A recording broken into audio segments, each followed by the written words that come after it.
Good morning, everyone. It's my pleasure today to welcome you all to Singapore here for AWE Asia.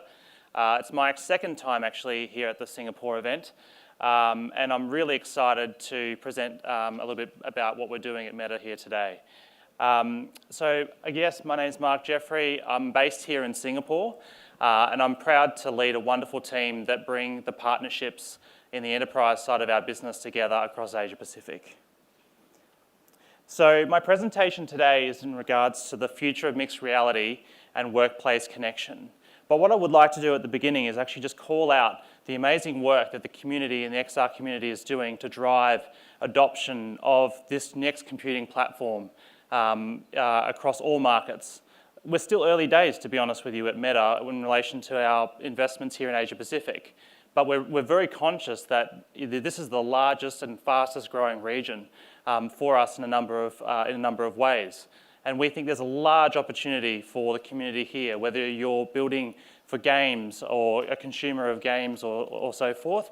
But for us to get that adoption that Ori was talking about in his presentation at the beginning, to make everyone start to experience XR, we at Meta think that there's actually a real opportunity for us to expand the use of this technology into businesses and broaden and diversify the group of people that we have that use this technology that we're already using in a lot of cases already consumer-wise. So what will I talk about today? First of all, how Meta is deepening our workplace connections. Secondly, why businesses are using mixed reality. And thirdly, how our ecosystem continues to innovate. So first of all, let's start with how Meta is deepening work connections with mixed reality. So, when it comes to Meta, our true job is to help the world connect and become closer. One of our core missions as a company is to drive that. We're transforming the way people interact with the digital world across all of our platforms. Our innovations in AI and mixed reality, VR and AR technology, unlock even more richer, immersive ways to connect, inspire, and explore. We have almost 20 years of experience, and we connect 3.8 billion people every single month globally across our core network of applications, as well as our new investments that we're growing over time with our Meta Quest and Ray-Ban smart glasses. So I think Ori touched on it in his presentation as well. There is a real interconnection between AI and the XR community, and I wanted to call that out. I think what I want to call out is what Meta's doing in relation to our AI investments and how that's going to impact the community of XR. I would also want to call out that our AI investments are designed to help all of our applications improve the way that the community engage, whether it be providing a stronger discovery engine so people get served content that's relevant to them, detecting and removing harmful content from people's feeds, improving ads for companies that want to monetize on our platforms, and automating chats through our business messaging, which, to be honest with you, is so strong here in Asia Pacific, the leading market for business messaging. And then lastly, I think what's relevant mostly to this audience is by making more immersive 3D spaces and automating the development cycles so that way people who use the platforms can have more richer and deeper experiences and can actually get delivered more content in more meaningful ways. So let's have a bit of a chat about why businesses are using mixed reality today. Obviously, I would say our investments here in Asia Pacific are still small compared to what they are in the US and EMEA. But they're growing, and we see massive, massive, massive potential. And I would also call out, we see massive potential on the development side for this region to be actually a leading market for us. So mixed reality is reinventing how businesses learn, create, collaborate, and build community. So we're doing a number of things and use cases around learning and training, creativity and design, meetings and collaboration, and building community. We have a number of really great use cases, and I'll touch on some of those today. First of all, I think we all have had one hell of an experience over the last couple of years with COVID. I think, the first use case I'm going to discuss today is one that we have with Pfizer, where they created an award-winning training program to help them with the COVID-19 vaccination. So once their COVID-19 vaccination was approved in December 2020, Pfizer needed to produce billions of doses of their life-saving medicine, and fast. It needed to train hundreds of new operators, but with plants running 24/7 under strict social distancing guidelines, training on the shop floor was off limits. On top of that, the vaccine that was introduced by Pfizer introduced new complex processes to both newly hired and seasoned operators. Trainees needed lots of practice and guidance of expert trainers before they could develop the necessary competence to do their role. Faced with huge demand for vaccines, an added complexity of reducing the spread of COVID and product lines running at capacity at 24/7, training staff on the shop floor was limited to sporadic line stoppages. Pfizer's digital manufacturing smart factory team knew that VR was the answer. Some of the actions Pfizer took: they deployed over 500 headsets of our Quest 2 devices to train its new operators. They built virtual twins that recreated the environment at the plant and could be used for VR training, addressing limited access to the plant. So that way they could keep production going and ensure that they could deliver the doses of vaccine that was required. They translated a 100-page SOP document into an immersive suite of training for their people with a hands-on experience, one that could be absorbed by the trainee and actually is proven to help them retain more information. Furthermore, they could have unlimited repetitions over time, and it was a less pressured environment because there wasn't as many time constraints. They could have as many times over and over again to repeat the process. They developed behavioural training to help good manufacturing practices. All of these things, I think, really just transformed the way that Pfizer brings new products to market. There's an amazing opportunity for them to streamline the way that they get their people engaged and enabled. Hello everyone, my name is Nicholas Hockley, and I am the product manager for the virtual reality design and development team at Pfizer Digital Manufacturing. In this video, you are seeing how we use virtual reality technology to address training challenges during the COVID-19 pandemic.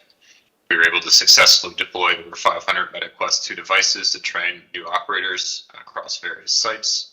We were able to build virtual twins that recreated environments at the plant that could be used for VR and immersive training.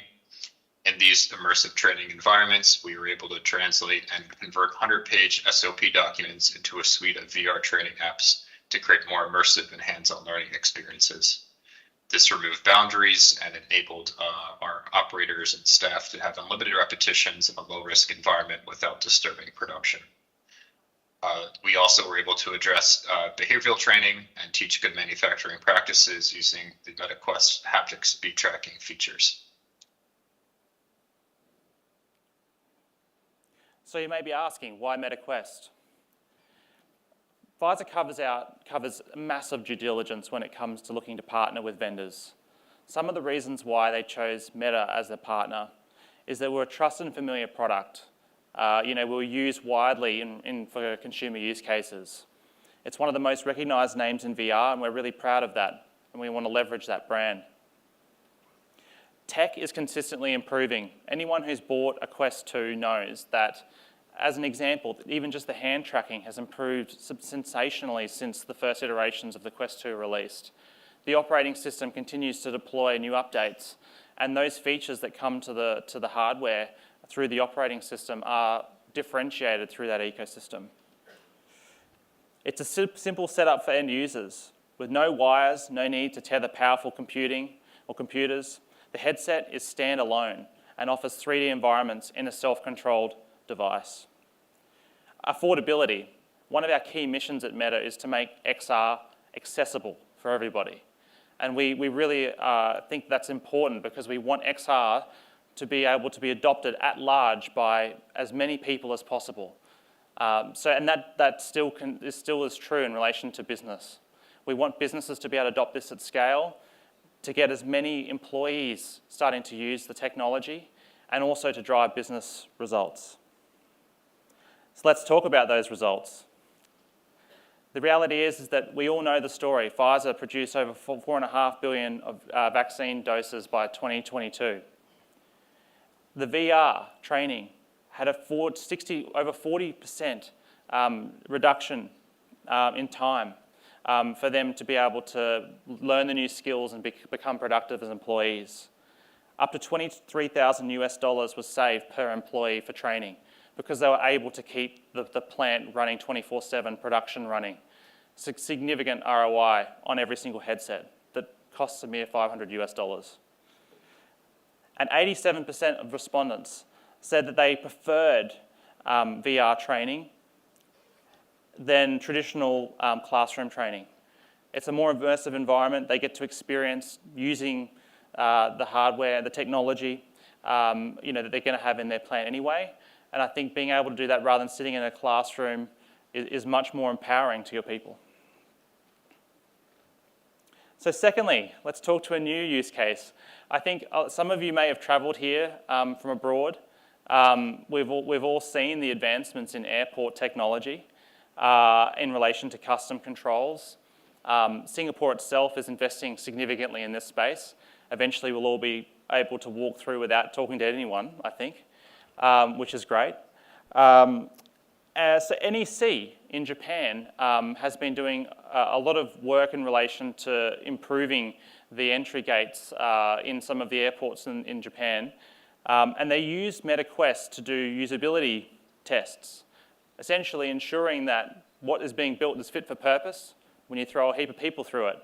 And they use VR, through digital twins, recreating the experience, being able to practice the operation of the smart gates. And the experience is now, you can now live it for yourself. If you visit Haneda Airport in the future, you'll definitely be able to walk through one of these smart gates with NEC. And through the design process, being able to improve and speed up design and ensure that it's fit for purpose and delivers is amazing. The third use case that I would like to mention today is making every customer feel first class with Lufthansa. I'm going to show a video in a minute, and I'll talk through the video and explain what's happening. But essentially, Lufthansa had a problem in that they would visit hundreds of trade shows every year, and they would take a physical mock-up of their business class cabin to the trade shows, which was an enormous expense, and would also limit the number of shows and demonstrations that could be run within those trade shows. So they looked to turn to MetaQuest to see if there was a better way that this could be done. So they actually built a replica of their business class cabin and take now Quest headsets to trade shows. They obviously have a seat where people can sit down and they can, a chair that they can sit in and experience. But then it also enables the person to be able to toggle with the controls. So I'll start running the video and you'll see for yourselves. So this is the demonstration. They put on a headset. They can now experience in 3D and touch the controls, the business class cabin. They'll sit on an ordinary chair. They will be able to play with the different controls. I think this is really, really an amazing opportunity for them to expand the number of places where they can show this business class cabin. They do these trade shows so that way they can boost the adoption of Lufthansa's business class performance. But I think with them being able to now, like other airlines looking at this technology to be able to partner with, for example, tourism boards, so you can now show not just the experience you have on the cabin, but what about the experience when you land? Being able to differentiate that experience beyond every other one is really critical, particularly for that, what is a tough industry when it comes to margins. So a really great use case from Lufthansa. We're doing a lot more work with them as well. You may have seen that we published that we now have aeroplane mode on our headsets, so people can use the headsets on planes. So there's a number of things that we can do in that industry, which are really, really exciting for end users. So let me turn to how our ecosystem is continuing to innovate. I'll play a video in a minute. Everything in the video that you'll see is actually either in production and can be used by external users, or is in limited betas at the moment. So I look forward to showing you a little bit of this, and then I'll talk a bit more.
So as you can see, we're looking to bring what users are currently experiencing in their 2D environments for work every single day, and we're bringing that to Quest. Whether it be the likes of Microsoft, Adobe, or Zoom, being able to make more immersive 3D experiences through the use of those applications that are already used by the vast majority of businesses today. We're bringing those to Quest and having those experiences in many cases without any laptop requirement. Really is starting to drive towards the adoption of the next computing platform. But we're also not just working with the large end of town. The reality is that there is a massive development ecosystem that's being built within the XR space.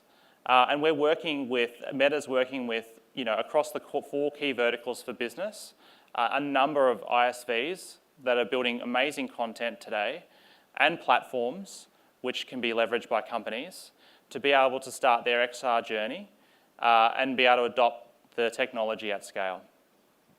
We actually have a few of them here today, so please come and check our booth for today and tomorrow.